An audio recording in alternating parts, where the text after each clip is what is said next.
So they've increased in size. They don't look like they're going to fall off, and some of them are getting quite red.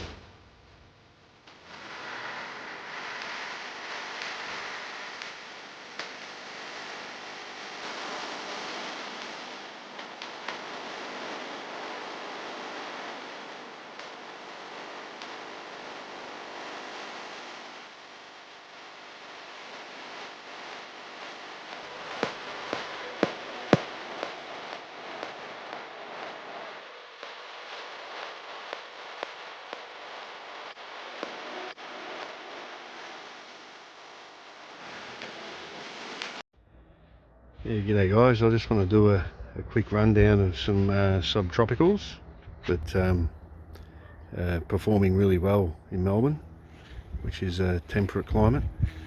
So I won't do the citrus, they always go well here, but yeah, I'll just do a few of the subtropicals that are doing well. I'll do a quick video. Cheers.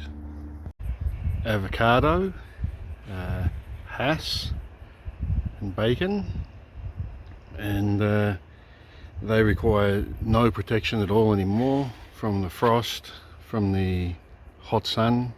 They're bulletproof now, but while they were young I had to cover them with shade cloth in the really hot days, protect the trunk, and frost cloth or an umbrella when there was frosty days. But you can see you can just see how much fruit we get on the hash now,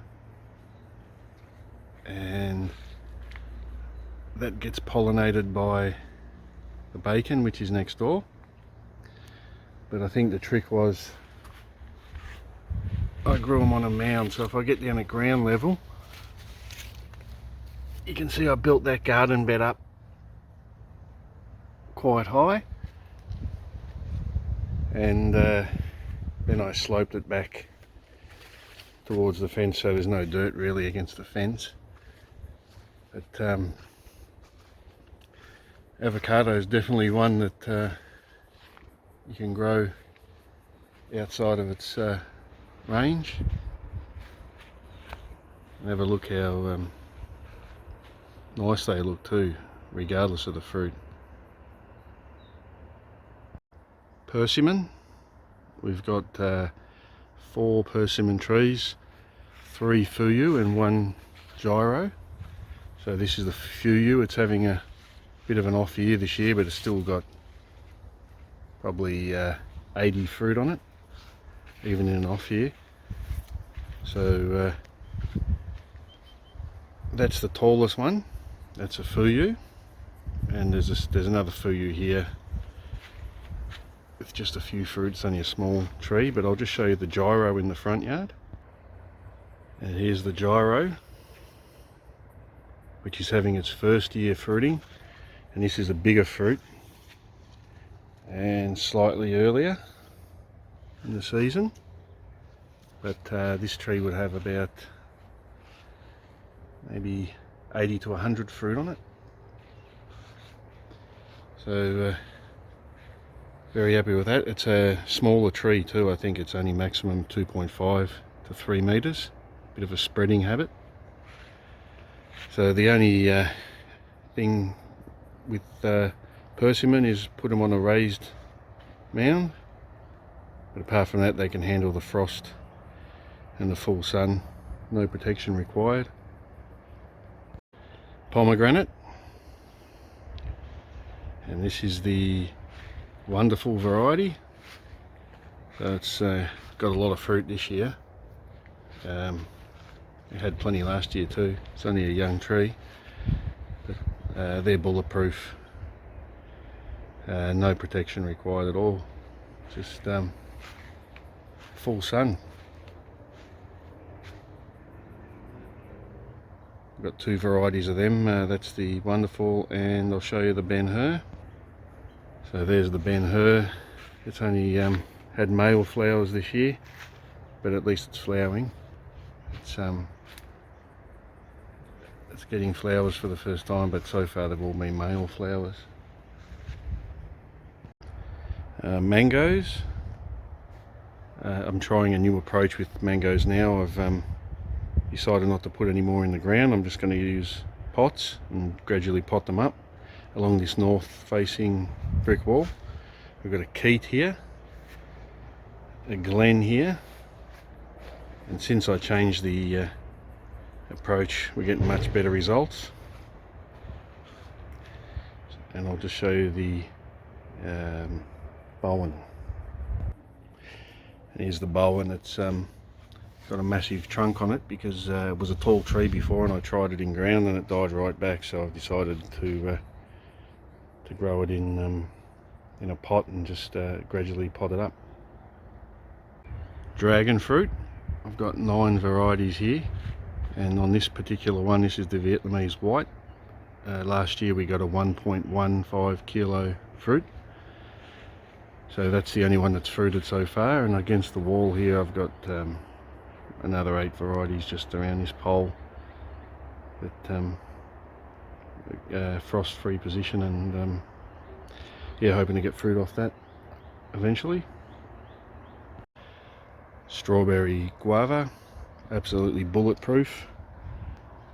It'd be pretty hard to kill one of these in Melbourne, a temperate climate, but this thing I'd estimate would have more than 1,000 fruit on it this year. They're all green, so you can't really see them amongst the foliage, but they're in there, and usually get about 3 crops a year off that. So you can put that one in an exposed position, or don't have to protect it from frost or hot sun. That's a very easy tree to grow, the strawberry guava.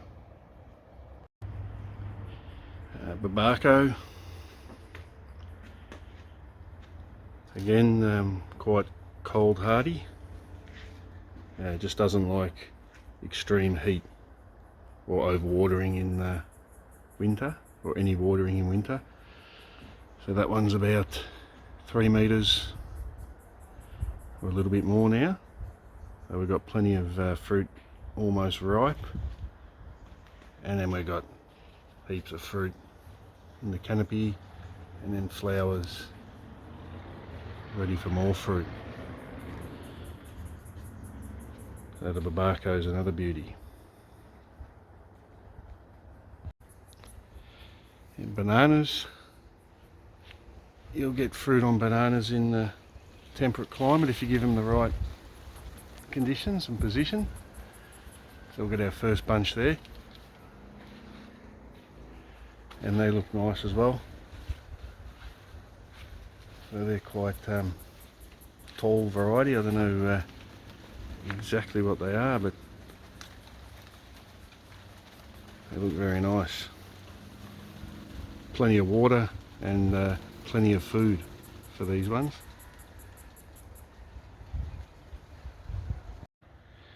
Black Sapote. I'm yet to get fruit on these, but I can tell the plant will eventually fruit by its condition. I've had to shade this one from the extreme heat and protect it from frost, but eventually I think it'll be hardy.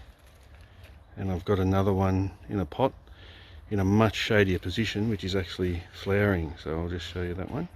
So the previous one was a colossal variety, and this one is chocolate variety, and it's got a lot of flowers on it. It's only a little twig at the moment, but the funny thing is this one is pretty much complete shade, and just the bit of morning sun that it gets is enough for it to push out flowers and plenty of new growth. So I'll have to consider that when I find a permanent home. Lemon guava. It's not as hardy as the strawberry guava, but they look similar, but this one is not very good in the wind, and I've espaliered this one to this lattice here, and after doing that it looks like I'm going to get a bumper crop this year. Seems to enjoy being tied up like that. Grumichama. This is an orange variety, and I've also got a black one. This is better if it's kept out of the hot afternoon sun, but it's protected there from the bananas from the afternoon sun, so it's putting out plenty of new growth, nice looking new growth too. A Wampi, we've got two of these. We've got this seedling one here, which is a bit more vigorous, and over there we've got a Wampi, which is sweeter and grafted. But after they get to about this size, these things are bulletproof too. Just give them a bit of protection while they're young and good drainage. Got a jujube here. I'm hoping it's a leaf variety, but I've got a feeling it might be a Chico variety. But loves the heat. Put it in the sunniest position you can give it. I've had fruit off it. Pretty small, but I think this year we'll get more and a little bit bigger fruit as the trunk gets bigger. That's a jujube. A Longan, and check out the foliage on that. That's been in the ground 2 years, and I gave it some frost protection when it was young, and that's an ornamental tree even if it doesn't get fruit, but we do get fruit, but it's just not sweet yet, so hopefully as the tree gets bigger the fruit improves. It gives a nice bit of shade to the fish pond behind it. That's a Longan. So here we've got a Jaboticaba. This is a Sabra. That's my biggest one. I've got 9 varieties of Jaboticaba. So I'll just show you. They tolerate Melbourne weather quite well. They just like a lot of water. From what I've seen, you can't really overwater these. The more water the better. But they still like good drainage, but just like to be kept constantly moist. Here's the large leaf, which most people say fruits a little bit earlier than the Sabra in Melbourne conditions. So since I've started heavier watering with these, they're putting out much better growth. So he's been in that spot for 2 years. So here's the other Jaboticabas, and they love this position here by the looks of it. Got plenty of new growth. I won't go through all the varieties, but they're in part sun here. They don't get the hot westerly sun, but I think they're going to grow quite nicely there. That's the Jaboticaba hedge. Here we've got a Moringa, which has probably doubled in size in 2 weeks.